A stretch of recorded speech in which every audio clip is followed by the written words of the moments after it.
हम नया chapter start करने जा रहे हैं, हेरिडिटी एंड इवोल्यूशन। इससे पहले मैं आपको बता दूं, अगर आपने मेरा प्रीवियस चैप्टर नहीं देखा है तो आपके डिवाइस पे टॉप राइट हैंड साइड पे आई बटन होगा, उसको क्लिक करके आप वो चैप्टर देख सकते हैं। अब स्टार्ट करने से पहले मैं आपको बता दूं कि इवोल्यूशन के जो बेसिक कंसेप्ट्स हैं सीबीएसई ने स्टूडेंट्स की कन्वीनियंस के लिए इस बार डिलीट कर दिया है। ओनली बेसिक्स कंसेप्ट्स जो है वो डिलीटेड है इवोल्यूशन के। चलिए अब हम स्टार्ट करते हैं।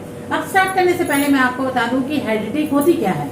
Heredity is a transform of the traits from parents to offsprings.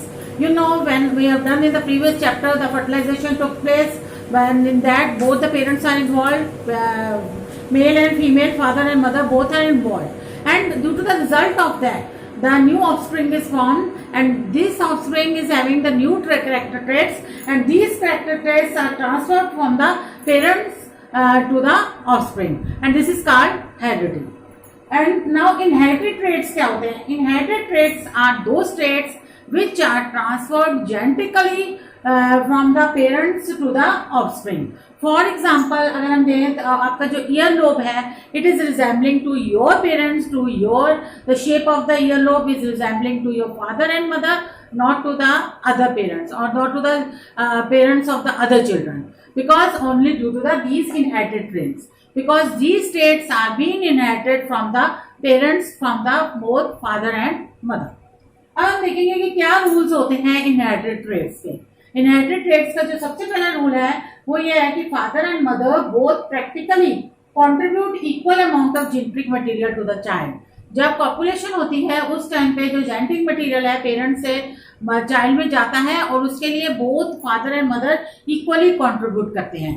वो जेनेटिक मटेरियल जो है वो फादर से भी सेम आता है, उतनी क्वांटिटी मिलता है जितना कि मदर से आता है। तो both are responsible for that. Each trait can be influenced by both parental and maternal DNA. इसमें पेरेंटल पापा का जो डीएनए है और मम्मा का जो डीएनए है both are equally responsible for the contribution.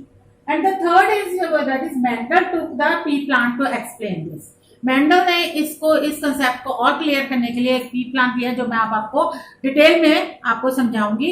उसे दोनों तरह के प्लांट लिए, टॉल भी लिए, ड्वार्फ भी लिए, और उनका जो है उसे देखा कि उसका रिजल्ट क्या होता है, वो हम आगे पढ़े। अब मैं आपको डिटेल में बताऊंगी rules for inheritance of the traits. इसमें मेंडल्स की कंट्रीब्यूशन देखेंगे। मेंडल ने इसमें बहुत बड़ी कंट्रीब्यूशन दी है इसको एक्सप्लेन करने के लिए। इसे सबसे पहले मोनोहाइब्रिड इनहेरिटेंस दिखाई है। मोनोहाइब्रिड इनहेरिटेंस में जो concern with the inheritance of the single characteristics, इसमें उसने सिर्फ एक सिंगल कैरेक्टरिस्टिक्स को लेके इनहेरिटेंस हमें एक्सप्लेन किया है। जैसे कि उसने प्लांट हाइट लिया है, सबसे पहले पी प्लांट लिया है। पी प्लांट में उसने देखा है एक टॉल प्लांट और एक ड्वार्फ प्लांट। एक टॉल प्लांट लिया उसने, एक ड्वार्फ प्लांट लिया, उनको क्रॉस उसकी ब्रीडिंग करवाई, तो उसका रिजल्ट क्या आया? It will result in all the plants which you are getting they are in tall one. So this is the parental generation, this is the F1 generation. इसको उसने नेम क्या दिया? F1 generation. मैं फिर से आपको एक्सप्लेन करूंगी। उसने एक टॉल प्लांट लिया, एक स्मॉल लिया, and he has done the cross breeding of it, and the result is only in the tall plants. Now we will see further what he has done.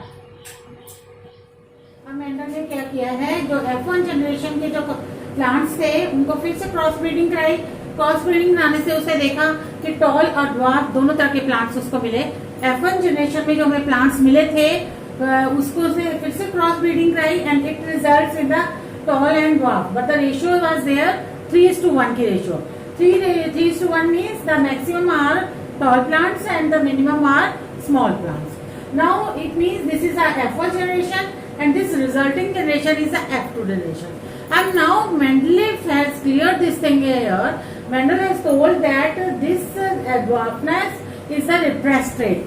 Means he said in the first F1 generation this dwarf trait was not it was not lost, it was depressed only, it was not clearly dominated. But dominant trait was the tallness in the F1 gene. But in the F2 generation, both the things are there. That that dwarfness which were depressed in the previous one, now it is clear here. So we will get in F2 generation 3:1 the ratio, tall and the dwarf plants both. Monohybrid inheritance के बाद हम देखेंगे dihybrid inheritance.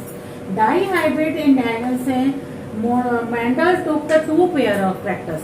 Monohybrid inheritance में उसने सिर्फ एक pair of character लिया था, जिसमें उसने प्लांट की हाइट को लेके एक्सप्लेन किया था। इसमें उसने 2 पेयर लिए हैं कैरेक्टर्स के, एक उसने राउंड एंड येलो सीड्स लिए हैं पी प्लांट के, एक उसने रिंकल्ड एंड ग्रीन सीड्स, उनको क्रॉस ब्रेड कराया। तो when he has done the cross breeding of these both type of seeds, कौन कौन से राउंड एंड येलो कलर के सीड्स, रिंकल्ड और ग्रीन कलर के सीड्स, इसको जब इसने क्रॉस ब्रेड कराया तो रिजल्ट F1 जनरेशन में सिर्फ राउंड एंड येलो कलर के सीड्स आए।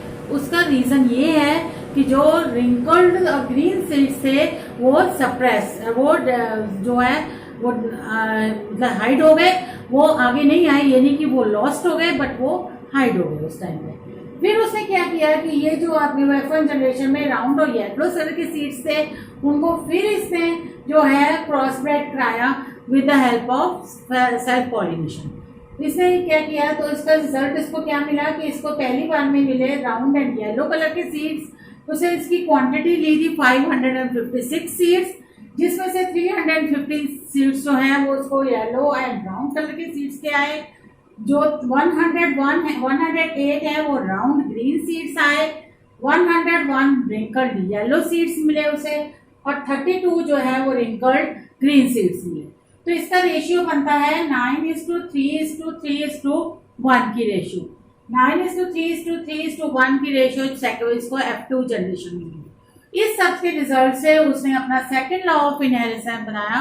उसके सेकंड लॉ ऑफ इनहेरिटेंस के accordingly, in the inheritance of more than one pair of traits, according to him, when we are going to have the inheritance of more than one pair of traits in a cross, simultaneously the factors responsible for each pair of traits are distributed independently to the gametes. All the factors, they are distributed independently to the gametes.